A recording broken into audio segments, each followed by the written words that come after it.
intent is. Yeah, Those kind of well, things. like everything is always about I mean, I know that being in Tony's community, sometimes we can get pretty overwhelmed by what's all of the things that are happening. I've been in the community for quite some time. And so I think it's also nice just to have, a group of people that genuinely are just around and wanting to serve and contribute. There's no sales pitch, there's no expectations, there's just a here and here now, we're here for you. And then, if people are interested to go deeper into whichever way with somebody because they resonate, then that's their decision. But the showing up is just service and contribution, growing together, which are the spiritual needs that fundamentally drive us all. And whether we like to know it or not, the decision, is there. But then, as the community develops and grows, it allows people to focus on what they can do to actually harmonize their skills to grow something bigger. Because if you're doing something in, the States, and, we have a couple friends either in Dubai and in Australia, you guys can do something bigger together if you want, but by integrating some of those things, right? So just a way to really get to know people that may be doing the same thing, sharing resources, sharing responsibilities, doing things in a collaborative perspective, because I believe that, when we collaborate, we create bigger change. So And how many people typically show up on each call? Depends. yeah, well, it depends. Everything is sometimes I have, 10, 15 people, sometimes it's one person. I just show up every day, and I just create the space. And if people want to come, they're here. If they're not, I'm just here. And usually there's always at least one person with me. So but yeah, it ranges. So it goes, I've had, I think we started this in March this year, and I've been doing it every single day since March. Wow, And just keep going, man. And that's yeah, awesome. it's been growing. It used to just be me and one other person for like 3 months. But the dedication to sitting there and doing it every day and just providing that there's, space and time and all of that is really, really cool, right? Thank you, brother. Yeah, I think there's something to be said about just having a area where we can all go and just chat with people that are of the same thought process. Yeah, it's very cool, right? And it's actually interesting because I was always very introverted and never really, did anything socially. I still kind of struggle with that issue sometimes. And even though I've been, around the communities for pretty much my whole life, right? I've never really like dove in until like the end of COVID when my coach was like, dude, you need to get out and like go be part of these communities. You know enough shit, you have enough knowledge, you need to go like stick yourself in the middle of all these. And so I started just kind of like going to events. In fact, my first one was UPW. It was the first UPW after COVID, which was like some unhoardly amount of people. It was insane in West Palm Beach. And kind of just started going from there, not just Tony events, but like I've been to several Dispenza ones since then. And I just think it's really cool. The people you meet are awesome, right? The people you meet are really, really cool. I've got, I think I've made friends even just locally in different peer groups and masterminds to like global, and some of those are in like, self-growth, some of those are in spirituality, some of those are business, like business type groups that are in South Florida. We have some really, really cool ones. And all of that stuff just makes a little bits of difference, right? And it's Absolutely. amazing how much you can do little things to support people, but then when you hit a rut, how people are there to like, oh my God, let's create this support. Underneath Stavros, I've been going through like a really intense divorce for like a year and a half now. It is not fun, man. And and it's been it's required a lot of people to like step in and just make sure I'm like okay, so I hear cool you. to cool to know. Yeah, I hear you, bro. We all need support around us, and I know that I learn the most definitely by just being here and learning and listening to everybody. Everyone becomes a great teacher, and then I get to show up where I need to in when it's time. And I think that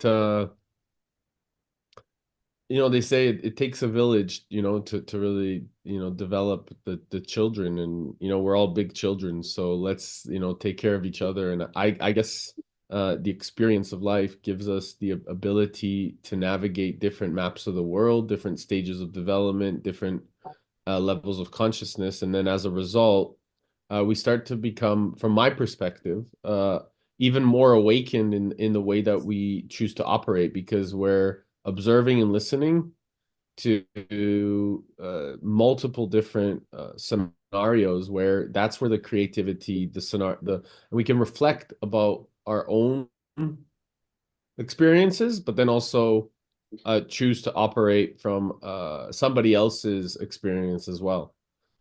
So it gives us, from my perspective, it gives us a lot of grace, and then we get to learn together. And I know, like, and I can imagine you going through. I remember, my divorce. It's so funny because today I literally I sent just before this call, because I'm working on my US waiver with some of the Lions that are helping me get so that I can start coming to the events in the United States. Uh I just sent them like my US, or sorry, my divorce certificate. It's so funny that you're bringing it up, or because Mhm. August 7th, 2019 was where the divorce actually finalized, and I sent the certificate this morning, and I know how much that divorce affected my life, affected my spirit, and it was a really difficult, challenging time for me, and also a part of me that almost didn't know how to take responsibility for situations, and also took a lot more responsibility for myself. So it was like, it's interesting how like a part of me had died and a new part of me had a new beginning had started. So I really commend you, brother, for going through what you're going through. I know it's not easy. So It's not. Did you start feeling before the process was over, or did it pretty much take finishing the process to really like get past it? it was actually for me, the whole experience from the moment that we decided to separate. Hmm. So I remember I was just so stuck in my way that I wasn't looking for a solution. I said, this is just not working. And I was feeling unhappy because I felt like all I was doing was sitting in the rat race. And I didn't see myself growing. I felt like I was dying. And I remember asking her, for a divorce, and even during that time, like being super curious about other women. At that time, it was like totally out of integrity in so many ways. And I remember going through that experience and watching her emotion uh like really hit me. Her sadness Hmm. really uh hit my internal, and realizing, like, is this the right thing to do, or second guessing myself, and realizing that I've already made the decision in my head. And then I remember we were having a conversation to maybe figure it out, or come back to the process, and maybe I said, oh, this is maybe like, what am I doing, or is this the right thing to do, or and we were on the phone, and I remember her saying, what you're trying to do in terms of like online business and things like this, it's something that everyone's trying to do. It's silly, it's this and that. And I remember feeling a little bit disheartened at that time, uh because I knew that it was different, especially at that time in like 2018 or 2019 or something like this, but Mhm. it was very different. Not a lot of people. I mean, it was just starting really. Um and she had we got off the phone, and I just like really started crying. It was really a difficult moment for me because I felt like I was alone or by myself. And I remember just crying really hard on my couch and wanting to go back to using drugs, because I used to be a drug addict. I wanted to go back and just get high. And my cat, she sat on my chest, bro, and she wouldn't move. Hmm. And she sat on my chest and just sat there and like, purred, and I fell asleep. And the following day I woke up with just this unsurmountable amount of energy of like, wow, I got through that really that moment of suffering, that moment of pain. And I chose to, just get up, go to the gym, really get myself, back in order. But that was probably one of the pivotal moments for me that gave me certainty in myself, because I was able to break through that challenge of wanting to go back and use drugs, like heavy drugs, Mhm. and I didn't. So it gave me meaning in life. It's like, wow, you overcame this, you can do anything. So that was probably the peak moment that gave me certainty that I was going to be fine through the divorce, and it didn't affect me anymore after that. Wow, Yeah. it's crazy. It's very cool. No kids? No, I can't wait to have kids. I'm really, really excited to meet somebody, then have children. And I'm attracting it. I know that there's no rush at all either, right? So, Yeah, maybe this is the one thing I realized, several months after leaving, my wife, was that, for men, we have a lot of options open to us. We might struggle with like building that new identity, but for women, as they get older, they don't really have the same kind of like something about our ability as men to recreate like youth inside our blood that women don't seem to. It's much tougher for them. It's much more difficult. So where I was, angry or upset and left, I started realizing over time, like I'm I've got all kinds of shit and opportunity ahead of me. She probably doesn't have the same amount of, opportunity and stuff to even like date again when you get older as a woman. And I'm just in general, it's like we have more man has a little bit more options, or his prime is a little bit older in age versus a woman or something like that. And it was just pretty interesting. I attempted to do everything like pretty amicable and let's just go peaceful ways, but it just gets combative. She mm. just wants to fight about everything. And I try not to fight about anything, but then at some point I gotta hold boundaries somewhere, you know, which is crazy. Yeah, I The think attorneys always win, which is, the kind of the stereotypical thing. I think what I learned for myself was, what could have I done better? Is definitely, I know that if I knew who I was, if this version of myself was at that point in my life, which would never happen because I had to go through that, but nonetheless, let's pretend like this version of my life existed at that point.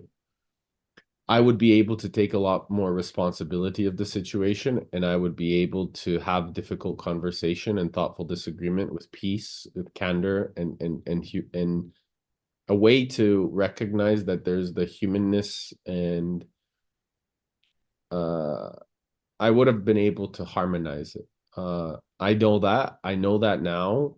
Whether the harmony would have created a separation or not is, I believe, irrelevant. But what it would have happened is I would have been able to really understand the masculine and feminine side of it, where uh, it gives me, sincerity in what she's experiencing. Because, like, she wanted kids at that time as well, and I didn't even know who I was. Yeah. Uh, and I think that, you're right. The biological clock, starts ticking in a woman's mind. Who know? I mean, who knows? This is my hallucination. I'm not a woman, so I can't express that. But what I'm saying is that I would have been able to, in this version of myself, figure out a better solution, perhaps, and then as a result, maybe even save the marriage. However, my decision that had happened at that time needed to come through to create this man. And I also had a couple other relationships afterward that were very, very serious and amazing as well. uh all great ladies that taught me a lot, and I believe that all of them were really meaningful master teachers to make me the human that I've become. So they're all great gifts, and they're all great lessons. And uh, I know that because of them, that my future partner, wife, and children are getting the best version of me, because of their needs. And I know, just kind of what standard I choose to hold myself at. That I want to be the best dad. I want to be the best husband. I want to be the best partner, and I want to really hold myself to that outstanding level of standards that Tony talks about. And what does that take? It takes a lot of, repetition. So although, I had to repeat these challenges with my ex-wife or ex-girlfriends or things like this, what now I've been able to bring to the table is a sense of unconsciousness that is now conscious, so that now I can have more compassion in the conversation. I could be more understanding and peaceful in the disagreements, and as a result, comes to some sort of a harmony that always recognizes that, hey, this is all actually a lesson. This is not about me. This is about, what's coming through us all. And as a result, not take things so personally. Yeah. Do you able to see like patterns in your life as far as dating and 100%. how to reflect on how you were raised with your parents and their relationship and all that? Yeah, well, one of the things that actually really, helped me is the relationship of observing my parents solve conflict consistently for, the last 40 some years that they've been together. And as a result of their consistency in solving conflict, it's also helped me foster and become the man that I am. Because of their ability to be such a solid structure, it's made me a really strong man and very centered. And so, in times of where I was, being challenged in the outside world, I was always able to come back to my mother and father and ask them questions, have that level of devotion, have that level of certainty. So what I find from my experience is that my mom and dad are actually, and I think it's every parent's responsibility to really hold that structure in place for the next generation, for their children. Because the more that harmony happens in that relationship with mom and dad, the more I started seeing, hey, like, even though I've been a drug addict, I've put them through hell, I've really, really, challenged their beliefs and their faith, uh, they chose to believe in something greater and have more faith that I was going to come back to myself. And so as a result, it gave me meaning. It gave me a feeling that my mom and dad believe in me. And I was able to then also come back to that and say, hey, even in all these challenging times that I've been out there in the world and kind of got pushed away from most communities or most people or most like, or told that I was too intense or projected all these levels of limitations, I had an amazing foundation that always stuck together during disagreement, even in disagreement. Because Interesting. what it was safe to express oneself. It was safe to share your thoughts, your beliefs, your disagreements, and as a result, you could still stay together. Not one person would run away. Hmm. Very cool, man. Very cool. Very cool deal you're doing. Very cool project. I'm helping a few people that responded to me with their health stuff. It's kind of like a hobby of mine, so that'll be interesting to hopefully I can help some people figure out some of their challenges. I'm pretty good about that when it comes to like the physical body and health anomalies and weight loss. So I'm happy to like help wherever I can. And Yeah, um, maybe share a little bit about kind of like what that entails so that anybody that maybe watches this back or is watching this can understand a little bit more about what you're up to and the magic that you're creating in the world in terms of health and wellness. and I do a lot of things in health and wellness. It's not necessarily like my primary business, but I have some businesses in it. And the aspect of helping people is just to help people.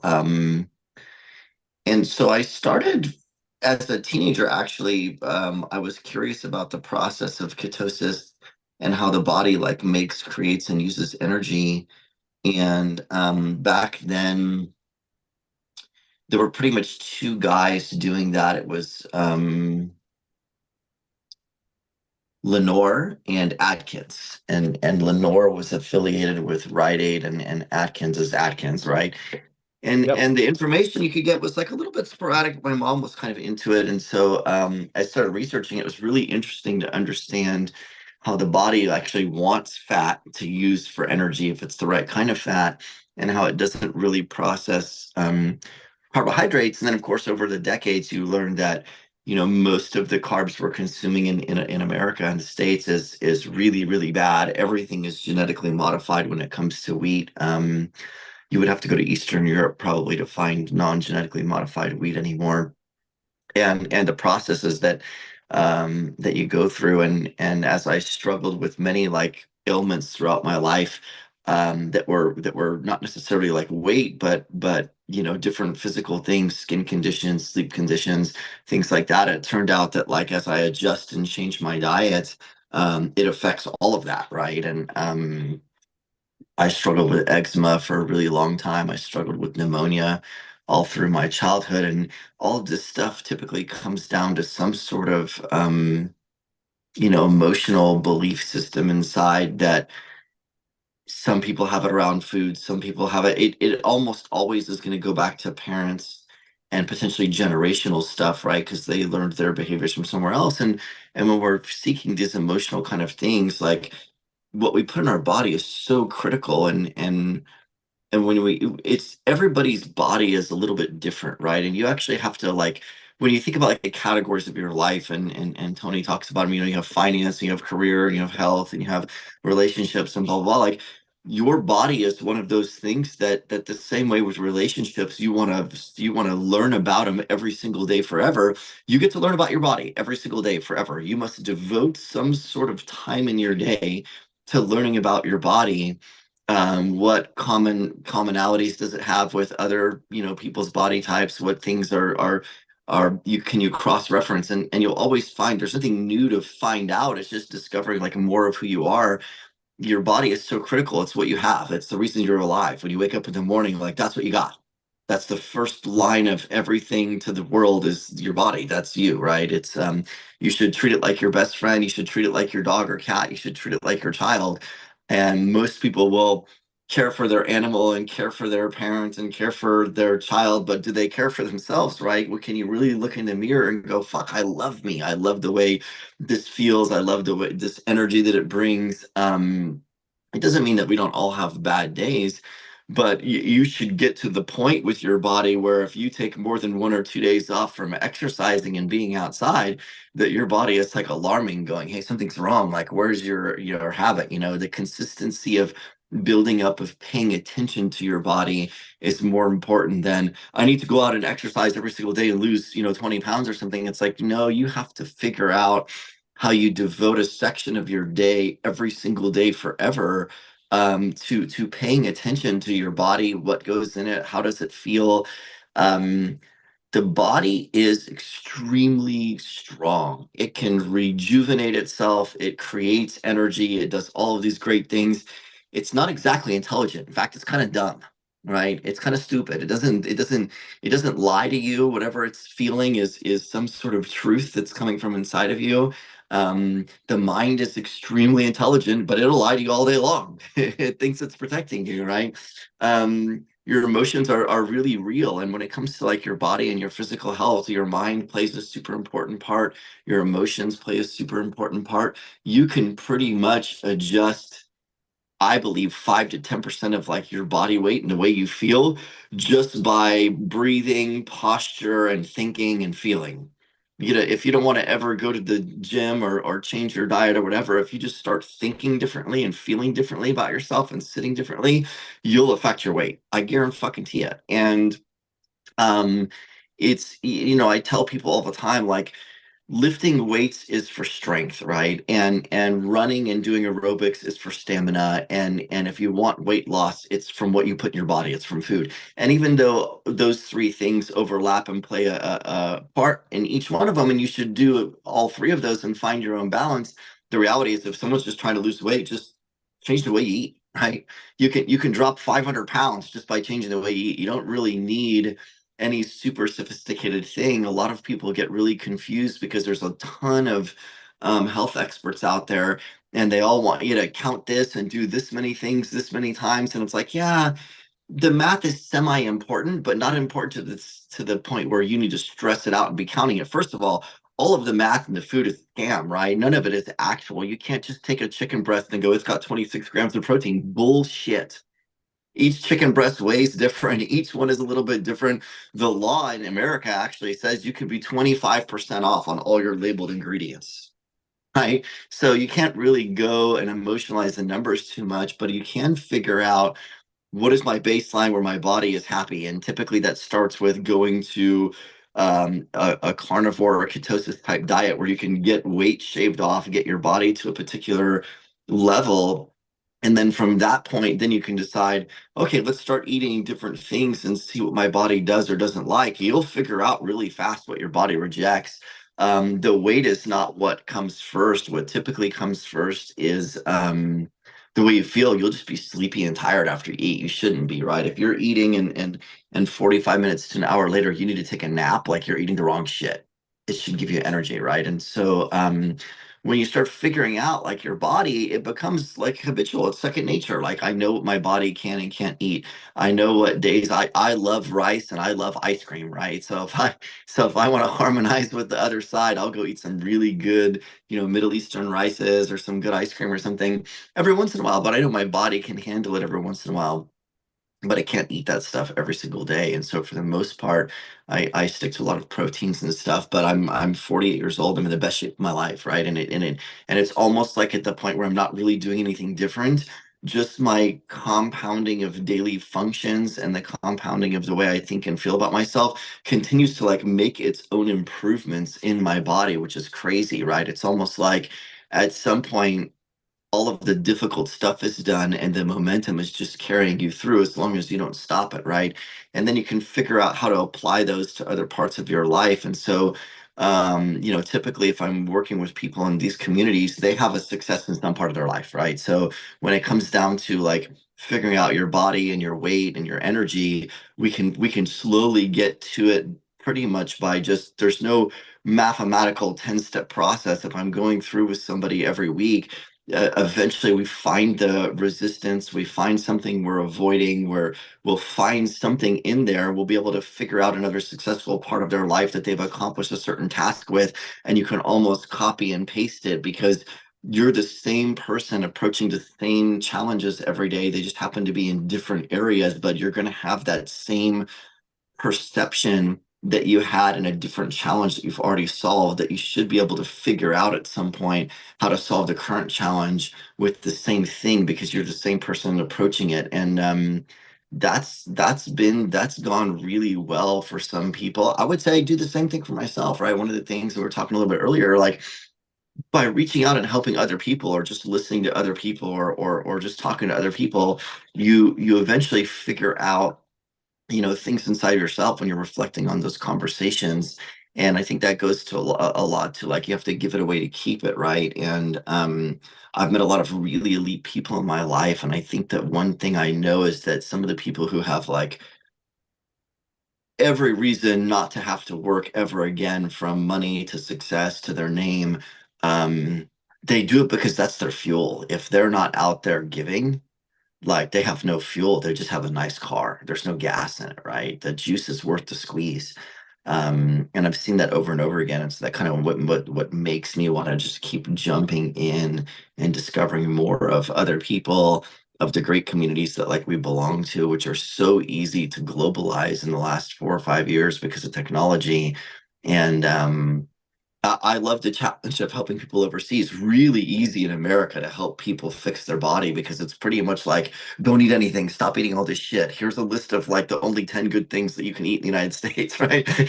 When it's overseas, they have a lot of access to healthier foods. It's really sad, but I've been traveling for a really long time to foreign countries, and the quality of food in America is very obvious to me, and my body's Mm. very sensitive to it. And I'm hoping that that stuff is going to change starting next year.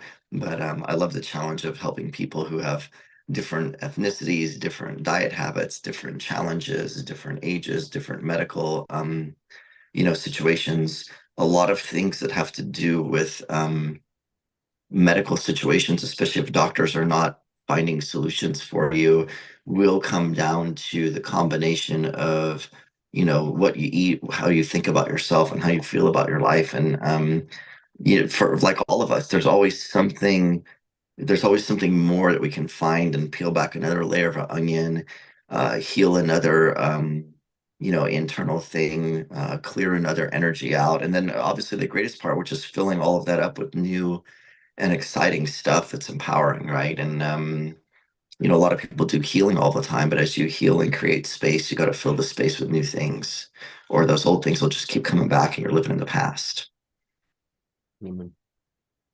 Well Kind of the said, great brother. the great challenge of what we do. I have a question. So,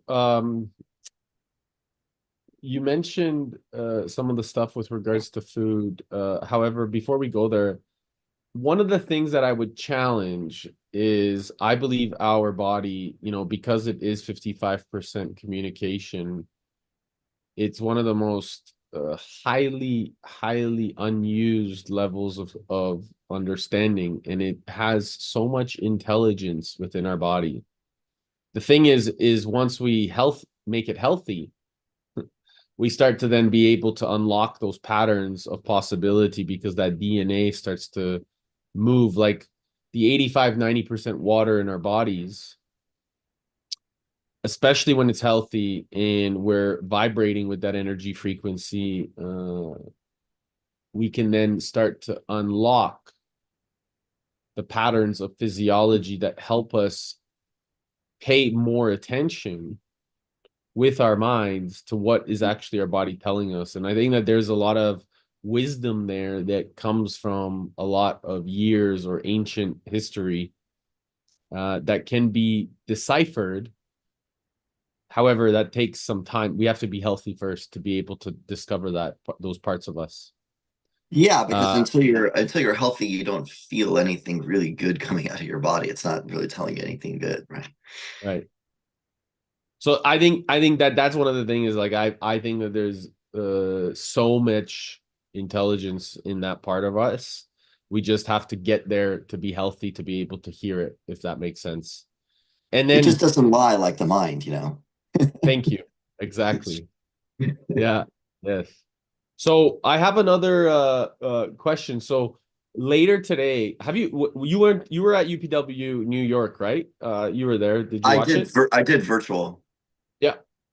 And do you remember on the last day, Doug Evans with the Sprout? Yeah. So he's coming on the podcast today, and we're talking Oh, that's about, awesome.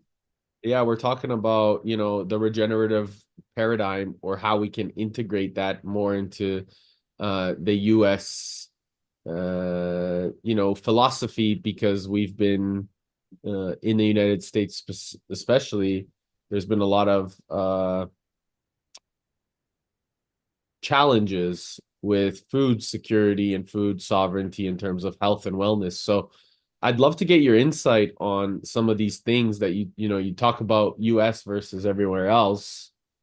And I can hear your wisdom in it. So tell me, what are your, or if you don't mind sharing, what do you think some of the biggest challenges in terms of the supermarkets, and going, eating in places that are, doing this type of pesticides, or whatever the case is, in terms of specifically the food for the public, where people are going to these supermarkets where the food is just not beneficial. It's the knowledge people do or don't have about what's in there, and for eons, between the school and the government, they kind of tell you this is the food pyramid and this is like the approximate percentage of what you should be eating, and it's just not true, right? It's obviously not true, because you can look at the history of America and see that everyone just continues to get more obese and more unhealthy.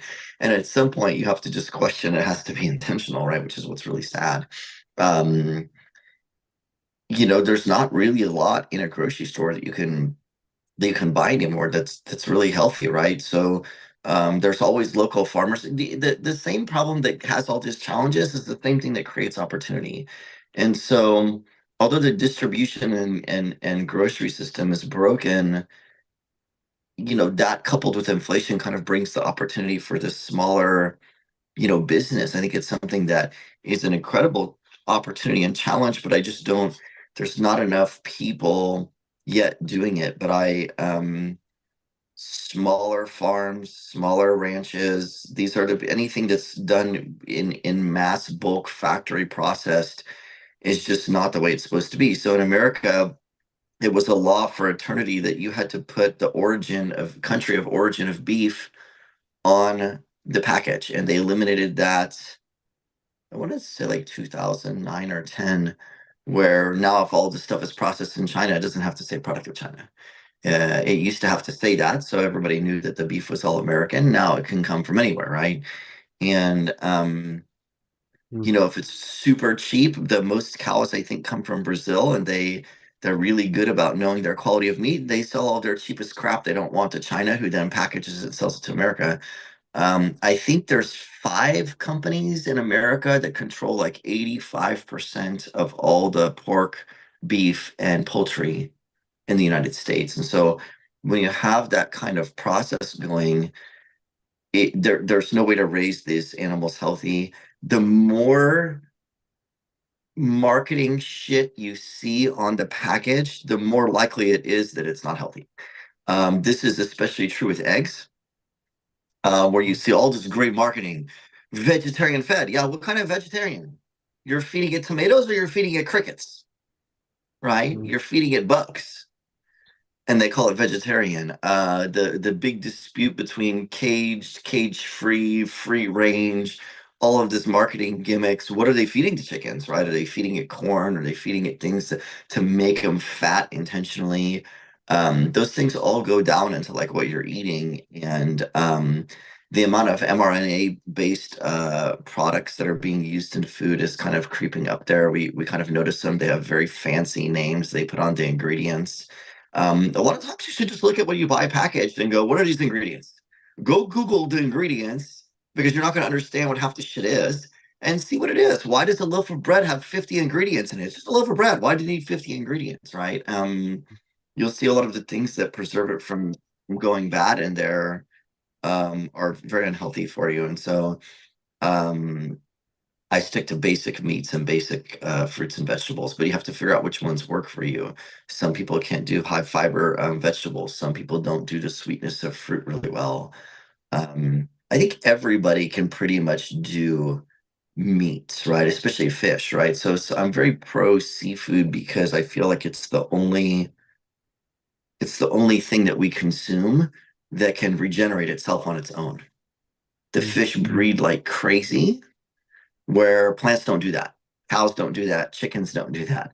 Where some fish lay out 10,000 eggs, every time they do their business, and you're just not going to get that necessarily with other foods. So I do like the sustainability of seafood and its levels of nutrients. And I do watch everybody's stuff, and I do get like a lot of people in the communities are vegetarian.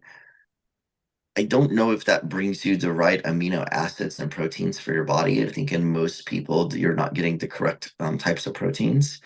Um, and I'm not sure about the energy level in that. And then, of course, if you're doing like the American vegetarian, and you kind of look at vegetarian and vegan restaurants, the amount of seed oil usage in them is astonishing. Seed Mm. oils are a big thing in the United States. I don't think they're legal in most countries. They're really nasty. Anything that you can take out of food and you can convert it to biodiesel for a car, you probably shouldn't be eating in its food form. Yeah, no, So totally. you'll notice like olive oil, coconut oil, and avocado oil are not are the oils that are really healthy, and coconut oil has the best fats for your body. And you can't take those and convert them into biodiesel that I know of, but you can do that with all the other fancy ones like grapeseed oil and things like that sound like they're soybean. I mean, all these things are really toxic and really unhealthy for you. And that's the number one thing in America. If you can take somebody that has skin issues and sleep issues, and you can take seed oils and out of their diets and alcohol, you can find their baseline within 30 to 45 days. They'll be a completely different human being. Yeah.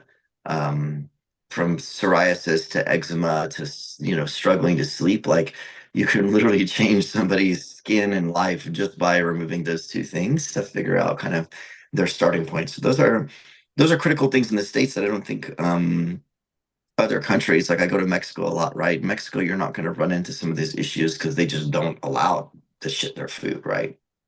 Um, they don't have the type of population issues where they need to import 50 million tons of beef from China at the cheapest possible price. So, those are kind of like the things when it comes to food of, if you're looking to be healthy, just try to buy from somewhere where you can figure out where the farm was, and you can see a picture of it online and it looks like a family's running it and not a factory. Yeah. What are your thoughts? Actually, I'd love Ross, if you want to share a little bit about the hemp, because maybe this is a great place to integrate you gentlemen about like hemp oil or hemp seeds or things like this. Ross, do you want to share a little bit of kind of your discovery about it and what your plans are with hemp and how it can maybe help the United States, or ways that you are wanting to bring it to the United States even more? I don't know. Do you feel like sharing, Ross? Yeah. Yeah, sure. I only caught part of the conversation. Sorry about that. I was caught up with another phone call. It's okay. Uh, Just share if you want to share about it, because I think that maybe Stavros, sounds like he's doing some pretty amazing stuff in the US already. So maybe yeah, if you inform him of some of the things that you're up to in terms of hemp, there could be a way that you guys help each other. yeah. What does Stavros do? Sorry. Well, super health guy. Let's just say that for now. Okay. I'm a health. Yeah. And by the way, I have a ton of knowledge in the cannabis and hemp field, and had several investments in it that were successful. So I'm very knowledgeable in hemp and cannabis. Yeah. Okay, cool. Amazing. Well, I kind of fell into hemp by ways of exploring CBD. But then I kind of quickly identified that most of the products on the market that are labeled CBD don't actually generally do what is needed. And me and my business partner at the time, we researched very much about cannabinoids and how it kind of attaches to your system and how your system absorbs cannabinoids and what different type of cannabinoids work on different things, you know, from anxiety to stress to sleep to you know, all these different things that, or pain, for example, and how that kind of affects you.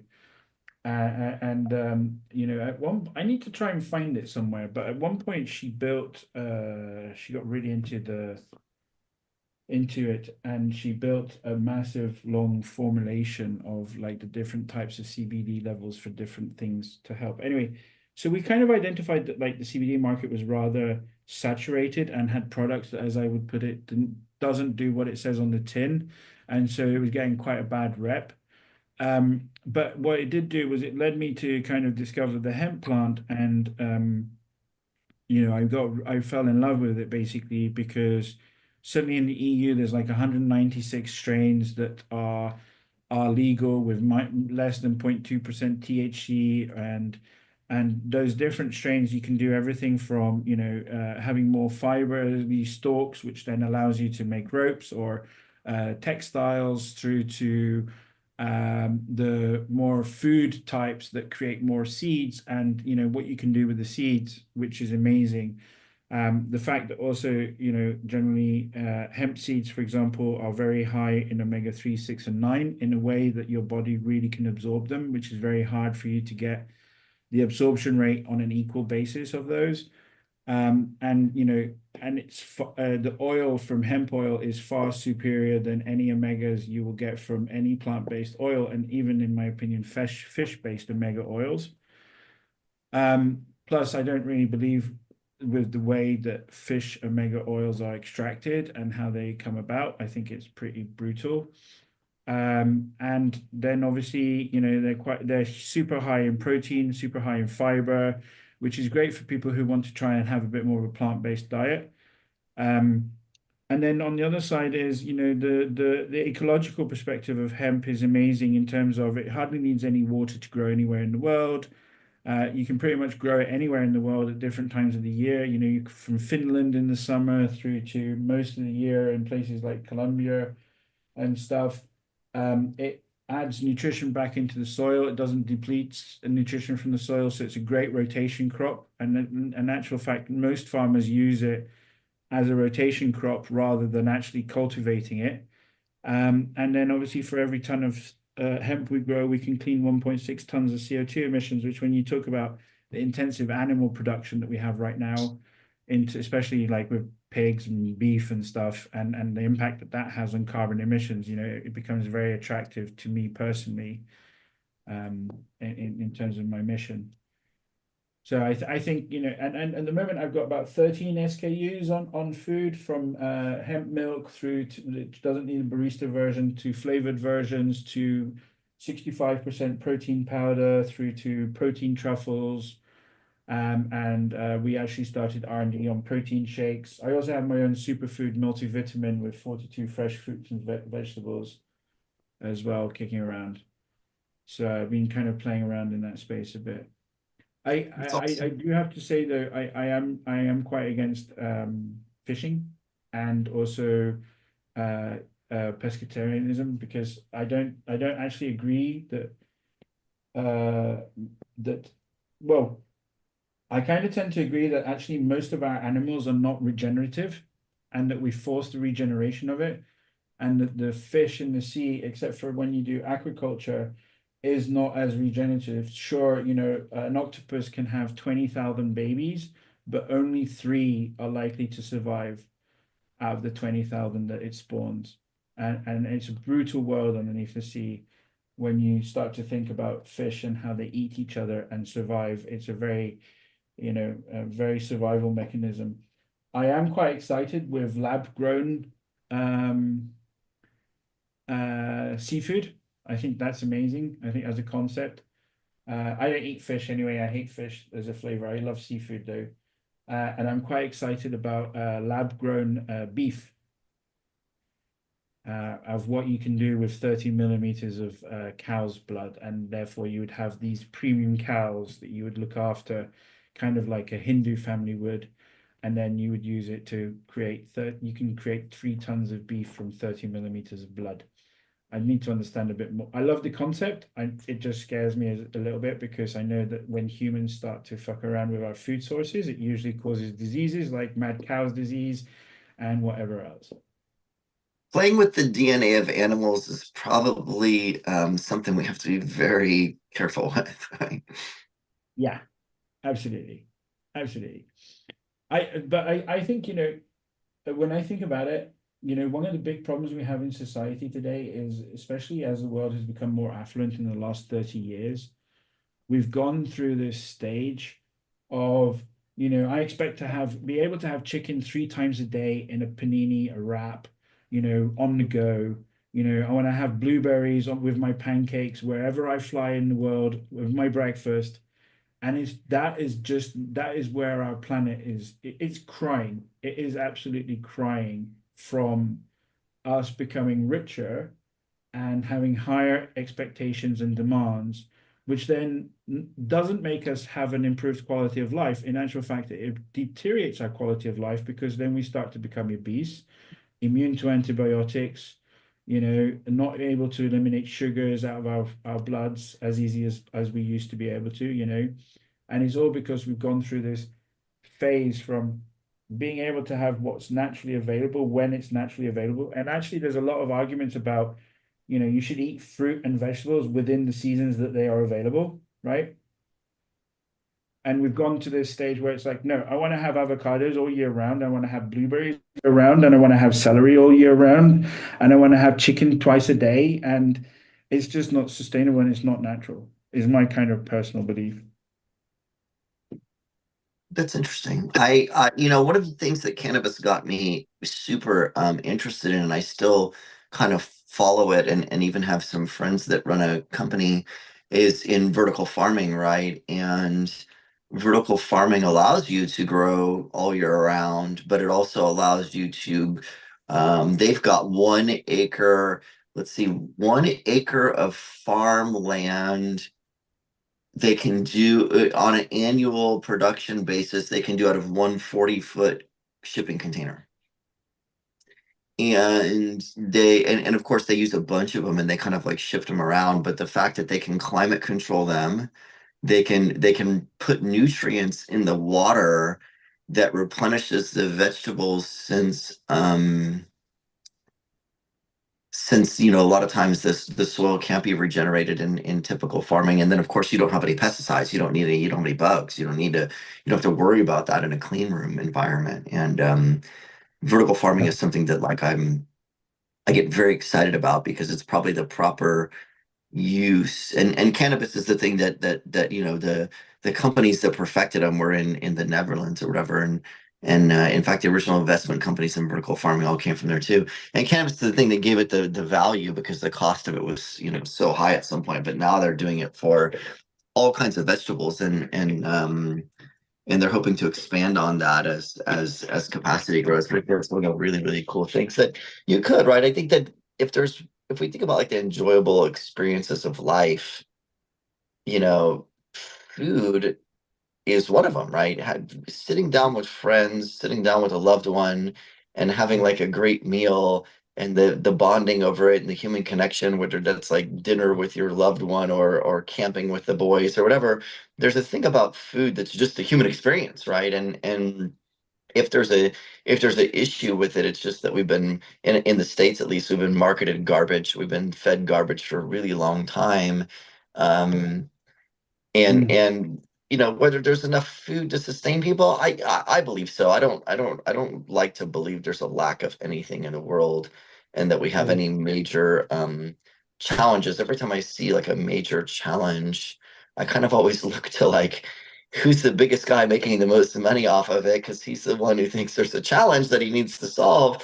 And I'm originally from Texas, where in Texas, like, you have enough local ranchers and farms that you can find places relatively easy to buy your food, that you don't have to go to the grocery store if you don't want to. Um, And there's a huge difference in like the quality of the things, but I don't think that people that I know in ranching and farming would ever think that there's not going to be enough food.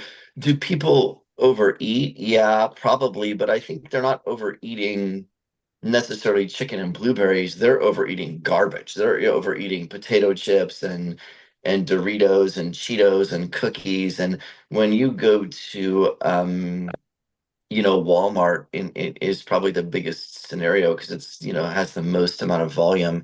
And you go to a Walmart in America and you look at the amount of like obese people and like what they're shopping for. It's amazing. It's crazy. There's not a single healthy fucking item in the whole shopping cart. It's just junk. Um, and most of it's not even like I don't think you could consider a lot of that like even food if you looked at the label on the back. I don't think there's anything in there that says it's food. It's just is it edible? I guess, right? It's marketed, it's got an orange bag with fancy writing on it, and it's all shiny. But I don't even know if it's like actual food that does the human body any good one way or another. It just makes you feel full, but so would eating styrofoam, you know? Mhm. So that's Yeah. kind of like, Yeah, I think your points are pretty fair in terms of when you talk about, places like in America, right? In developed worlds, right? In the developed world, in the developed countries, right? Since the 60s and 70s, we've been able to, or even before, live in a very enjoyable way. The problem is, and this isn't because I'm against them evolving as countries, but the problem is when you start to evolve like countries like China, India, with mass groups of population, and Africa, right?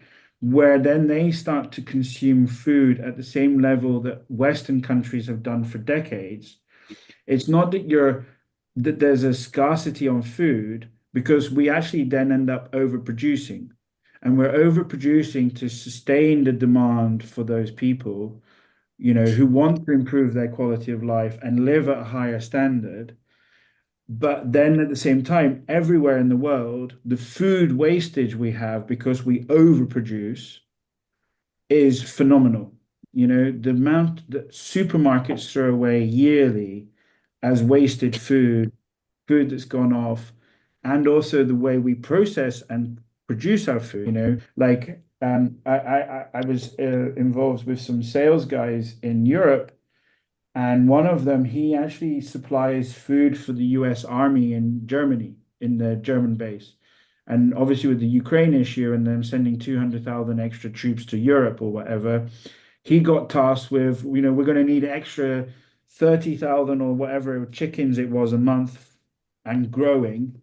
And he was like, oh my gosh, how am I going to service this? So he went to his chicken producer, and the chicken producer said, sure, no problems. I just need 30 days warning, because they accelerate the growth of the chicken in 30 days, right? yeah, it's And gross. It's it's disgusting. gross. It's disgusting and it's gross, right? And because what I'm saying here is there isn't a scarcity of food, but we have excess wastage of food. Everyone has become accustomed to having excess supply of food than they actually need. I completely agree with you. There is a whole psychological benefit to sharing food and enjoying food, as well as the benefit to your body. But it's also, as you said, selecting the right foods, not eating junk, going back to clean, natural food, and finding ways that are less damaging to our planet in terms of production of carbon emissions. I think I saw somewhere not too long ago that 70% or 60% of our carbon emissions globally come from our food. Because we're increasing the food production of animals, we then intensively farm our crops to then intensively farm animals. And that is where it's just not natural to the process as well. And in that process, to be able to do that, we've invented all these different scientific situations, from antibiotics to eliminate genetic modifications and all this kind of stuff, which just, in my opinion, fucks with the DNA and causes all sorts of, and it's been proven that it causes, increase in diabetes and increase in cholesterols in people's bloods and everything like that, right? So not only is the person who goes shopping at Walmart buying the crap off the shelves but the food that they think that they're buying that's natural is not actually natural food and is also full of crap. Yeah, the actual definition from the FDA when they put natural on a package means it's actually not real. Exactly. Exactly. It's like the funniest Exactly. thing in the world. If it says natural on the package in America, it means it's not real. Your food But is not legitimate. everyone says this about America, right? But Europe is exactly the same problem, you know? And everyone, I laugh so much because so many Europeans always criticize the North American food diet, but actually the food, obviously you have to pay a premium, but you have much more access these days, in my opinion, to cleaner, fresher food in North America than we do in Europe. You know, if I go to a supermarket in the UK, even a good supermarket in the UK, the mincemeat looks like it's been uber processed. It doesn't even look the right color of a beef, you know? Whereas at least if I go to Whole Foods or, you know, kind of similar type of supermarket, I look at the minced beef and I'm like, that actually looks like it came from a cow, you know? And the fruit and vegetables in Whole Foods, right? It looks sexy. I really want to just eat it. So my ex-in-laws were farmers, and like the stuff that they would tell us about like the process of being like certified organic in America is kind of a joke and gimmick too, right? It has some validity to it, but there's no real regulation on it, right? So they would get paid for watermelons to be organic, and the definition was like they all have to be within a certain size range and color range of a particular shade of green. That was the defining characteristic if they were going to pay you 3 times the price for organic. Yeah, exactly. And in Europe, the definition of free roaming is I take my chicken for a walk at least 1 or 2 hours a day. Yeah, and so it's just kind of funny, but I think that I spend a lot of time in Mexico, right, which is a third world country, and Of Mexico. they don't have the processes because they don't have the mass production, and I have a lot of friends from India, and India's a different kind of country because one, they hold third of the world's population, right? They are the most populated country by hundreds of millions of people. And although most of India is really, really poor, the people in charge of India pretty much goes like, we got it figured out. It may not work for everybody, but that's the way it is. This is our system. If you don't like it, fuck off. And they don't really have the ability in 90% of India to even have packaged foods, right? They eat rice and vegetables. Um, vegetarian communities in India that have been eating that way for thousands of years are totally different than the vegetarian diets of like someone in America. And the first world countries are the ones that probably overeat, right? Because we have packaged foods that we can buy and sit in the shelf for 6 months and eat it later. Um, but I don't think like this super populated area. China's a different story because they did a bunch of stuff to boom their economy, which was pretty much based off of like doing business in America, and like all of that is over. And so China's biggest issue right now is that they have a population that's very old compared to the rest of the world because they did that, 30 years of one child only policy actually is now coming back to haunt them, right? So they have issues because they don't have any youth in their economy. The average age is very old. I don't necessarily know like their eating habits, right? I mean, How much garbage they eat, but I think a lot of those countries in Southeast Asia, they eat a lot of fermented foods, and it's obviously like very healthy for the body. I don't like it, but people that eat a lot of fermented foods seem to live a really long time. My family's all of Greek heritage, and they live a really long time, but that's because they live off the land, right? I think that's the one thing that's pretty consistent is people who live off the land. They know where their food's coming from. Like you don't know where your food's coming from if you go to the grocery store, even Whole Foods, right? yeah, of Um, course. and if you find the smaller farms and the smaller farmers markets and the small ranches, like you find the people that really like pay attention to like what they're doing. It's gonna be more expensive, but like people don't realize when they buy food that seems like it's cheaper, the difference between that cheaper and the real food is actually the built-in healthcare costs that you're not paying, you're deferring for a long period of time. Um, and quality of life, right? And so it's like, well, if you eat less and you eat higher quality stuff because you figured out what that is, then you have a higher quality of life. Your body is in better shape. You have more energy. You have more health. Et cetera, et cetera. And so I think that the ability, in fact, somebody should do the cost model analysis of it, the ability to go, this is what I'm buying today. Okay, it's going to cost X amount of money. Well, if you bought this instead at a smaller quantity, you would be eating 10 times the quality and it would be like the same cost, but then you don't have the factored in healthcare costs of eating like shit, right? And and even though you could probably do that computation, what you can't compute is like the energy level, right? When you eat crappy foods, you're tired. When you eat crappy foods, your body feels like it's got a ton of bricks on it. When you eat healthy foods, your body loves you, right? And everybody can have a different thing. I don't have an issue with vegetarians. I don't have issue with carnivore. I don't have issue with, all of those things as long as it works for your body and that's something that's visible in somebody's like energy in their life in everything. You should be able to like feel it just by talking to them, how good they feel about themselves, and that's how you know something works, right? My shit works for me because I made it that way. Exactly. I did enough testing and failing and testing and failing and testing and failing and helping other people to know what my body does and doesn't like. And so I'm hopeful to help some other people kind of like figure that out too. And I, but I'm never going to be one that believes that there's going to be like a scarcity of food in the world. It's impossible. No, I don't agree that there's a scarcity of food. I just believe that we overconsume and we have a huge What amount of about, waste. guys?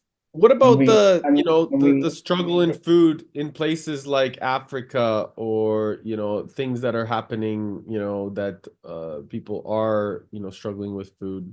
What about some of these challenges down in the South?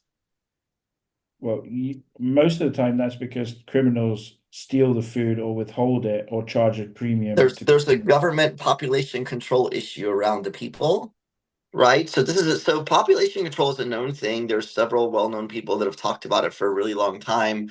I think it was initially a U.S. military thing in Africa, but they started figuring out ways you have to control your population of your country, or it'll just be lawlessness like Haiti is, right, where it's run by gangs. The problem is that when you get into these countries where they're trying to control, you control population of people, whether it's your country or your cult or your whatever, by controlling the necessities.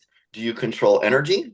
Do you control food? Do you control housing? Do you control healthcare? Right. And so those are the things that if you want to control a mass of people, you control it. So if you go to a poor country in Africa and say, okay, these people are starving, they have a very small fraction of the food that's there. Okay, who's in charge?